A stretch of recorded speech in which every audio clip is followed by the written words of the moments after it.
प्यारे बच्चों नमस्कार। आज की ऑनलाइन क्लास में आपका स्वागत है। आज हम कक्षा 9 विषय विज्ञान अध्याय 1 हमारे आसपास के पदार्थ के कुछ महत्वपूर्ण एमसीक्यू करने वाले हैं। तो जो बच्चे चैनल पर नए हैं या जिन बच्चों ने अभी तक चैनल को सब्सक्राइब नहीं किया, सब्सक्राइब कर लें, लाइक कर दें और शेयर कर दें।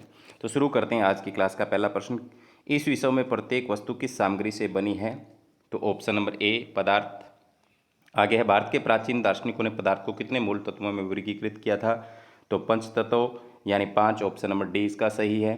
5 तत्व कौन कौन से हैं? तो वायु और अग्नि, पृथ्वी और जल, आकाश। तो उपरोक्त सभी यहाँ पर इसका राइट आंसर है। तो आधुनिक वैज्ञानिक पदार्थ को किन आधार पर वर्गीकृत किया था? तो भौतिक और रासायनिक। तो ऑप्शन नंबर सी इसका हो जाएगा। आगे है, भौतिक गुणों के आधार पर पदार्थ किससे मिलकर बना है? तो कणों से। ऑप्शन नंबर ए इसका सही है। पदार्थ के कण किस आकार के होते हैं? तो यहाँ पर 5 जो है नंबर 6 नंबर का जो प्रश्न है उसमें छोटे, ये आंसर इसका सही होगा। नमक, चीनी और पोटेशियम परमैंगनेट के कण समान रूप से पानी में विस्तृत हो जाते हैं, इसका कारण बताएं। कणों के बीच रिक्त स्थान होते हैं। तो ऑप्शन नंबर ए इसका सही हो जाएगा। पदार्थ के कण निरंतर गतिशील होते हैं, उनमें कैसी ऊर्जा होती है? तो गतिज ऊर्जा होती है। ऑप्शन नंबर ए इसका सही हो जाएगा। तापमान बढ़ने से कणों की गति पर क्या प्रभाव पड़ता है? गति तेज हो जाती है। तो ऑप्शन नंबर ए इसका बिल्कुल सही होगा। दो विभिन्न पदार्थ के कणों का स्वतः मिलना क्या कहलाता है? तो विसरण कहलाता है। ऑप्शन नंबर बी इसका बिल्कुल सही होगा। आगे चलते हैं, पदार्थ के कणों के बीच आकर्षण बल होता है, इसका क्या कार्य है? कणों को एक साथ बांधे रखना, कणों को दूर दूर रखना। तो यहाँ पर ऑप्शन नंबर ए इसका सही हो जाएगा, कणों को एक साथ बांधे रखना। पदार्थ की कितनी अवस्थाएं हैं? तो पदार्थ की 3 अवस्थाएं, ठोस, द्रव और गैस। ऑप्शन नंबर 3 इसका सही हो जाएगा। पदार्थ की कौन कौन सी अवस्थाएं होती हैं? ठोस, द्रव, गैस। तो उपरोक्त सभी पदार्थ की अवस्थाएं होती है। तो ऑप्शन नंबर डी इसका बिल्कुल सही हो जाएगा। निम्न में से कौन से ठोस के उदाहरण हैं? किताब, लकड़ी, कार्बन डाइऑक्साइड। 1 और 2 दोनों। तो 1 और 2 दोनों हो जाएगा, क्योंकि किताब और लकड़ी क्या हैं? ठोस हैं।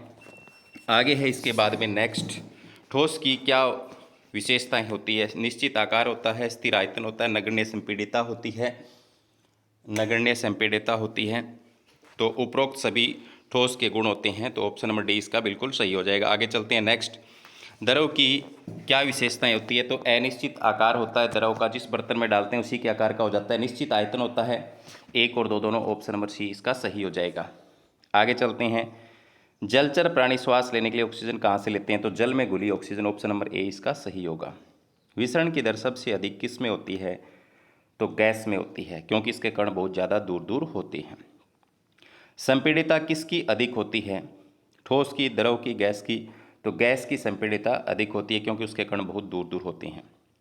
हमारे घरों में खाना बनाने में उपयोग किए जाने वाले सिलेंडर में कौन सी गैस होती है? तो वो होती है LPG, liquid petroleum gas. Option number A इसका सही होगा।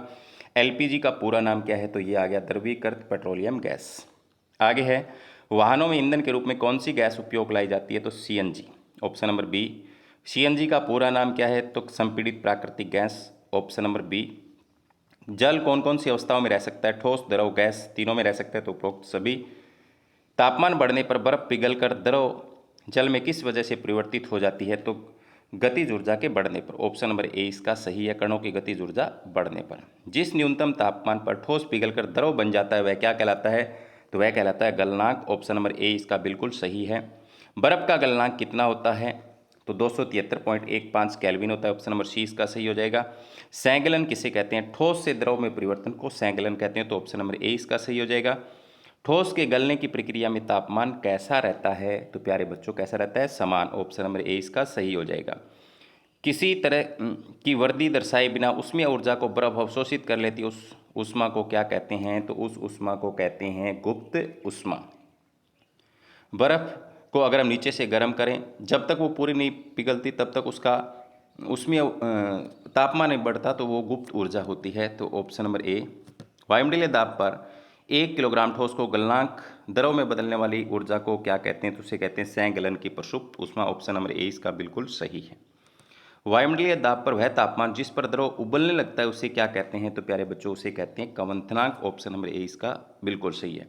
जल के लिए कंवथनांक कितना होता है? तो 373 केल्विन होता है। ऑप्शन नंबर बी इसका बिल्कुल सही हो जाएगा। द्रव अवस्था में परिवर्तित हुए बिना ठोस अवस्था से सीधे गैस में बदलने की प्रक्रिया को क्या कहते हैं? तो इसको कहते हैं ऊर्ध्वपातन। आगे है, गैस से सीधे ठोस बनाने की प्रक्रिया को क्या कहते हैं? तो इसे कहते हैं निक्षेपण। गैस से ठोस बनने की प्रक्रिया क्या कहलाती है? निक्षेपण। दाब के बढ़ाने और तापमान घटाने पर गैस पर क्या प्रभाव पड़ेगा? गैस द्रव में बदल सकती है। ऑप्शन नंबर ए इसका बिल्कुल सही है। अगर वायुमंडलीय दाब का माप 1 एटमॉस्फेयर हो तो CO2 किस रूप में परिवर्तित होगी? तो यहाँ पर सीधे गैस में परिवर्तित होगी वो। ऑप्शन नंबर डी इसका सही है। ठोस कार्बन डाइऑक्साइड को क्या कहते हैं? तो शुष्क बर्फ कहते हैं। ऑप्शन नंबर ए इसका बिल्कुल सही होगा।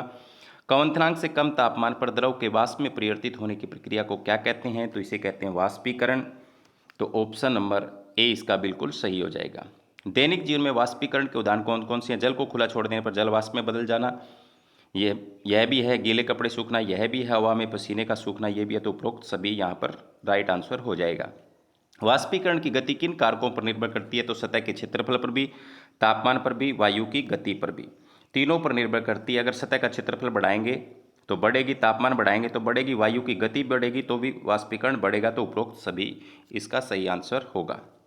वायु में आर्द्रता अधिक होने पर वाष्पीकरण पर क्या प्रभाव पड़ेगा? अगर वायु में आर्द्रता यानी नमी की मात्रा ज़्यादा होगी तो वाष्पीकरण कम होगा। ऑप्शन नंबर ए इसका बिल्कुल सही है।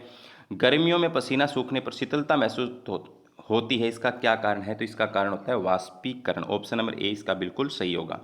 गर्मियों में हमें किस तरह के कपड़े पहनने चाहिए? तो सूती। ऑप्शन नंबर ए इसका बिल्कुल सही है। सूती कपड़े पहनने से वाष्पीकरण पर क्या प्रभाव पड़ेगा?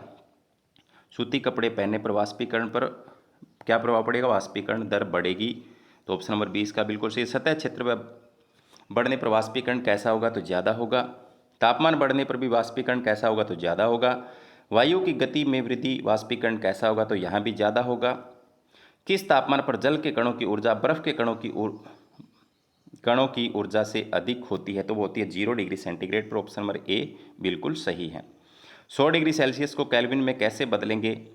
तो 273 के अंदर 100 डिग्री सेल्सियस जोड़ दो, 373 केल्विन आ जाएगा। ऑप्शन नंबर ए इसका बिल्कुल सही है। आगे है 373 केल्विन तापमान पर भाप के कणों की ऊर्जा से कैसी होती है?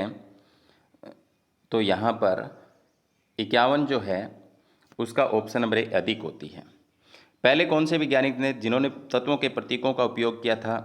तो प्यारे बच्चों वो था डाल्टन। ऑप्शन नंबर ए इसका बिल्कुल सही है। तो ये था अध्याय 1 हमारे आसपास के पदार्थ, जिसके हमने 52 MCQ हल किए। उम्मीद करता हूँ कि आपको अच्छे से समझ में आए होंगे। धन्यवाद।